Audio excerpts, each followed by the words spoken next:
Market की long term की बात करते हैं। हमारे साथ स्टूडियो में सौरभ मुखर्जी जुड़े, founder and CEO of Marcellus Investment Managers, देश के बड़े फंड मैनेजर्स में से गिने जाते हैं। Saurabh ji, good morning. Good morning जी। पहले थोड़ा माइक्रो बात हो जाए। हाँ जी। आज आईटीसी और टाइटन में ज़बरदस्त री रेटिंग है। टाइटन तो खैर आपके पोर्टफोलियो में भी है। हाँ जी। काफ़ी बड़ी पिक है आपकी। इन दो स्टॉक्स पर अब इंक्रीमेंटली क्या व्यू, क्या आप ऐड कर रहे हैं अपने पोर्टफोलियो में? देखिए, टाइटन की पोजीशन बरकरार रखा है हमने। लास्ट 2 महीने में जब समझ आया कि बजट की शेप किस प्रकार की होगी और इलेक्शन के नतीजे के बाद हमने टाटा कंज्यूमर भी लिया। सो नेस्ले था हमारे पास, टाटा कंज्यूमर लिया और येस्टरडे राइट्स इशू भी उनका आया। मेरे ख्याल से हम राइट्स इशू में सब्सक्राइब भी करेंगे। सो कंज्यूमर की जो कंजम्पशन की जो उछाल आएगी वो कुछ हद तक ऑलरेडी आ चुकी है। मेरे ख्याल से कुछ डेटा ऑलरेडी दिख रहा है। एंड एफएमसीजी स्टॉक्स के लिए आई थिंक अच्छा माहौल बनेगा। बरसात अच्छी रही, बजट में जैसे आपने कल देखा अच्छी कंजम्पशन को बूस्ट रही। सो आईटीसी एंड लिकर स्टॉक से कुछ संकेत ऐसा मिलता है कि कंजम्पशन की कुछ उछाल शायद लेस देन आइडियल आइटम्स पे खर्चा होगा, बट सो बी इट। नहीं, लेस देन आइडियल तो खैर अपनी अपनी चॉइस है, उसमें जिसकी जो चॉइस है वो करे। लेकिन एफएमसीजी इंडेक्स में करीब 25% का मूव आया पिछले 4-5 महीनों में। क्या इंडिकेट कर रहा है, और क्या अब ये लीडरशिप लेने को तैयार है मार्केट की? देखिए, आई थिंक डायरेक्शनली हवा तो बदली है। इसका तो पूरा आई थिंक सबको एहसास हो रहा है कि इलेक्शन रिजल्ट्स काफ़ी करारे थे। To be fair to the government, election के बाद उन्होंने कई सारे डेटा सेट्स पब्लिश किए हैं FY 22 और 23 के। वो डेटा सेट्स पढ़ के जिस प्रकार से कंजम्पशन की धुलाई हुई लास्ट 2 साल में, आई थिंक वो धुलाई होना जस्ट मुमकिन नहीं है मेरे ख्याल से। अगर पॉलिटिकली वायबल रहना है इस करंट कॉन्स्ट्रक्ट को, कोalition गवर्नमेंट को होल्ड करना है, जिस प्रकार से कंजम्पशन की धुलाई हुई है लास्ट 2 साल, वो अनफीजिबल है। एंड देयरफॉर आई थिंक जो मार्केट जो आपको संकेत दे रहा है, जो आप कंजम्पशन एफएमसीजी की आप मूव की बात कर रहे हो, वो सजेस्ट कर रहा है कि कंजम्पशन बॉटम आउट कर चुका है।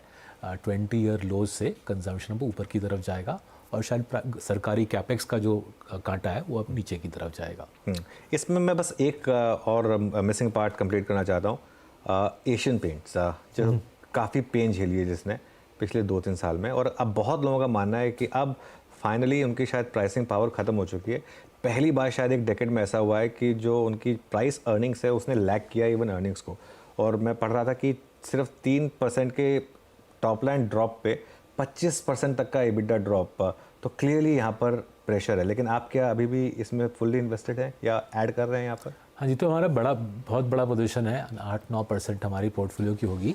सो देखना चाहिए किस लिए अर्निंग्स ड्रॉप हुई। सो अर्निंग्स इसलिए नहीं ड्रॉप हुई कि उनकी प्राइसिंग ड्रॉप हो गई।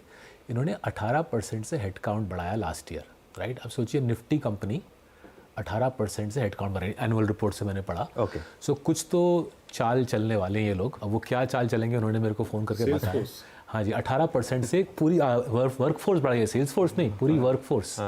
18 I haven't in my career seen a Nifty company grow head count by 18%, right. In a way सरकार को खुशी होगी एम्प्लॉयमेंट की क्रिएशन, राइट। तो कोई तो यहाँ पे गेम आने वाला है। वो गेम क्या है हम भी एक्चुअली समझने की कोशिश कर रहे हैं अनुज। बट ये लोग स्ट्रैटेजी के राजा हैं।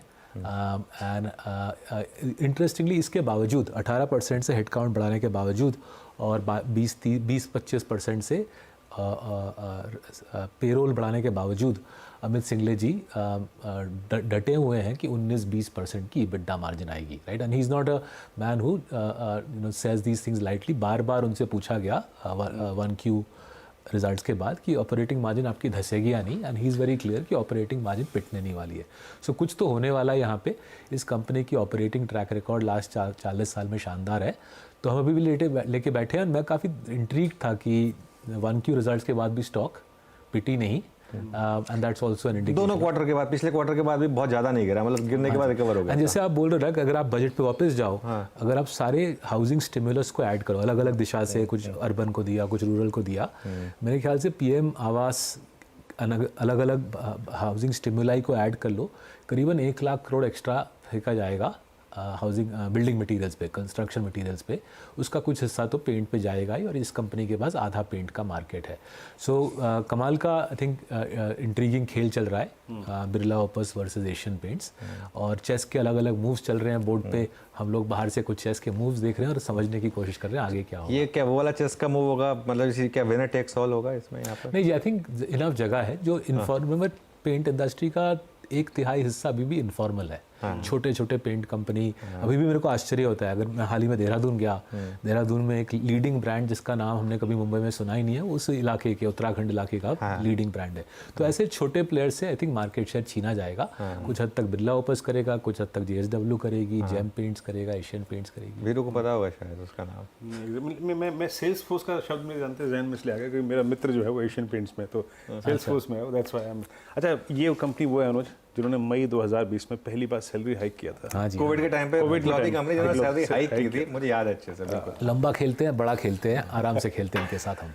ओके, अच्छा सौरभ जी, अब इस बार की अर्निंग्स में जो आपने आईटी में नंबर्स देखे, स्पेशली सारी कंपनियों के नंबर्स में BFSI, अब ये जो BFSI यू टर्न ले रहा है और TCS के केस में कई क्वार्टर्स के बाद उन्होंने हेडकाउंट्स को ऐड किया, जो उसका जिक्र आपने एशियन पेंट्स के संदर्भ में भी कहा, आईटी को आप कैसे रीड कर रहे हैं इस वक्त? सो देखिए, मेरे ख्याल से ऑर्डर बुक तो मोटा था ही, काफ़ी क्वार्टर से था। US इंटरेस्ट रेट का टर्न आता ही होगा। All the indications from the Federal Reserve are कि US इंटरेस्ट रेट की कटौती शुरू होने वाली है। जो लास्ट 2 साल से हम सुन रहे हैं कि फॉर्चून 500 कंपनी के CEO उस दिन अपने ऑर्डर बुक को धंधे में तब्दील कर देंगे जब US की रेट कटाई शुरू होगी। So I think IT companies के हाई प्रोबेबिलिटी है कि आने वाले क्वार्टर्स में आईटी कंपनीज़ के रिजल्ट्स में सॉलिड उछाल दिखेगी। To be fair to all of these companies, उनके CEOs ने काफ़ी साफ बोल दिया है कि एक पिकअप दिखेगी। हमने पहली बार शायद मेरे करियर में हमने एक मिड टीयर आईटी फर्म जोड़ा है हमारे पोर्टफोलियो में। कंपनी का नाम है कोफोर्ज। तो 1 महीने पहले से हमने कोफोर्ज में पोजीशन बनाना शुरू किया, क्योंकि हमने मिड टीयर आईटी में देखा 6 साल से जो यहाँ के CEO हैं 6 साल से अच्छा काम कर रहे हैं। स्पेसिफिकली ये फोकस्ड है एसेट मैनेजमेंट पे, इंश्योरेंस पे और ट्रैवल इंडस्ट्री पे। तीनों industries are pro cyclical and AI पे और क्लाउड पे इनकी स्पेसिफिक फोकस है। सो कोफोर्ज लास्ट 1 महीने पहले ऐड किया, कंपनी ने एक एक्विजिशन किया था हाल ही में। मेरे ख्याल से ये हमारा तरीका रहेगा मिड टीयर आईटी के उछाल को प्ले करने का। ये अच्छा, ये US में रेट कट की बात आपने करी, ट्रंप का आना ये एक क्या एक्स्ट्रा ऑर्डिनरी प्रेशर डालता है जो रेट कट की प्रोसेस होती है उस पर? आई थिंक वैसे ही प्रेशर मेरे ख्याल से वहाँ हर एक सेंट्रल बैंक चीफ पे पूरी दुनिया में, टू बी फेयर, वहाँ इंडिया में हो, यूरोप में हो, अमेरिका में हो, रेट कट का प्रेशर बरकरार है। ECB ने तो ऑलरेडी हाथ ऊपर करके रेट कटिंग शुरू कर दी है। आई थिंक फेडरल रिजर्व अगले महीने या अगस्त सितंबर में फेडरल रिजर्व का भी सिलसिला शुरू हो जाएगा। फॉर ऑब्वियस रीजन चारों तरफ से ज़बरदस्त पॉलिटिकल प्रेशर है कि भैया ब्याज दर को काटो और इकोनॉमी को उछाल दो एक। अच्छा, 2 और स्टॉक्स की बात करते हैं। एक दोनों बजाज ग्रुप से। हाँ जी, बजाज फाइनेंस और बजाज ऑटो, आई थिंक दोनों हैं शायद आपके पोर्टफोलियो। नहीं, हमारे पास सिर्फ बजाज फाइनेंस। जैसे बजाज फाइनेंस की बात करते हैं, क्या बहुत सीवियर अंडर परफॉर्मेंस अब हम देख रहे हैं कुछ लीडिंग स्टॉक्स में, जैसे बजाज फाइनेंस उनमें से एक है। कल के नंबर्स आए उसमें भी जो एनालिस्ट कम्युनिटी है उसने थोड़ा थम्स डाउन टाइप का ही दिया है। आज स्टॉक में प्रेशर है। आपने किस तरीके से देखा है इस स्टॉक को रिसेंटली? सो देखिए, लोन ग्रोथ में तो कोई त्रुटि है नहीं, ना तो इस क्वार्टर में है ना तो पिछले क्वार्टर में था। एंड रिमेंबर RBI के कुछ रिस्ट्रिक्शंस थे बजाज फाइनेंस के ऊपर करीब most of the quarter. I mean I think till pretty much the quarter ended जब RBI के रिस्ट्रिक्शंस हटाए गए। बिल्कुल। उसके बावजूद उन्होंने 30% लोन ग्रोथ दिखा दी। जहाँ पे एनालिस्ट कम्युनिटी को थोड़ी आशंका है इज़ कि नॉन परफॉर्मिंग एसेट्स थोड़े बढ़ गए हैं and as a result I think earnings growth 18-19% आई है। ऑनेस्टली गिवन बजाज फाइनेंस का track record, given Rajeev Jain का 16 साल का ट्रैक रिकॉर्ड, जहाँ पे स्टॉक कुछ आई थिंक 1500 गुना चला है, I wouldn't lose too much sleep about one quarter का प्रेशर ऑन अर्निंग्स। जो थोड़ा सा बारीकी से हम समझने की कोशिश कर रहे हैं सारे लेंडर्स के लिए कि निम प्रेशर बजाज पे भी आपने देखा है इस रिजल्ट्स में, निम प्रेशर किस हद तक आगे चलता रहेगा। HDFC बैंक इंटरेस्टिंगली निम नहीं टूटा। HDFC बैंक निम एक्चुअली इम्प्रूव हुई, बट वो आई थिंक एक्सेप्शनल बैंक है, एक्सेप्शनल लेंडर है। अगर इंटरेस्ट रेट्स की कटौती शुरू हो गई तो ये निम प्रेशर कुछ हद तक मेरे ख्याल से रिलीज़ होगा। अगर नहीं कटौती शुरू हुई, लिक्विडिटी का सिचुएशन टाइट रहा, तो मेरे ख्याल से given the softness in the economy lenders को शायद थोड़ा सैक्रिफाइस लेना पड़े अपने निम में to keep the growth engines running. So more than NPA NIM पे थोड़ा नज़र रख रहे हैं, लिक्विडिटी पे थोड़ा नज़र रख रहे हैं और रेट साइकिल पे थोड़ा नज़र रख रहे हैं। ओके अच्छा सौरभ जी, आप HNIs का करीब 10,000 करोड़ मैनेज करते हैं। इस समय आप कोई फ्रेश इन्वेस्टमेंट कर रहे हैं, कोई आपने फ्रेश इन्वेस्टमेंट किया है रिसेंटली जिसके बारे में आप बात करना चाहें? सो देखिए, हमने जिस दिन इलेक्शन पूरे साइकिल को काफ़ी क्लोजली फॉलो कर रहे थे, काफ़ी ट्रैवल कर रहे थे और हमको मोटा मोटी समझ आ गया था किस तरफ हवा चल रही है। सो हमने थ्रू मार्च अप्रैल में रूरल ओरिएंटेड स्टॉक्स पे पोजीशन बनाना है। सो आयशर मोटर्स पे पोजीशन बनाया है, गोदरेज एग्रोवेट पे काफ़ी बड़ा पोजीशन बनाया। फिर जब इलेक्शन रिजल्ट्स आए, एज आई सेड, तब समझ आ गया कि अब कंजम्पशन को तो बूस्ट मिलना ही पड़ेगा। इसलिए टाटा कंज्यूमर पे हमने 1 महीने पहले से पोजीशन बनाना शुरू कर दिया।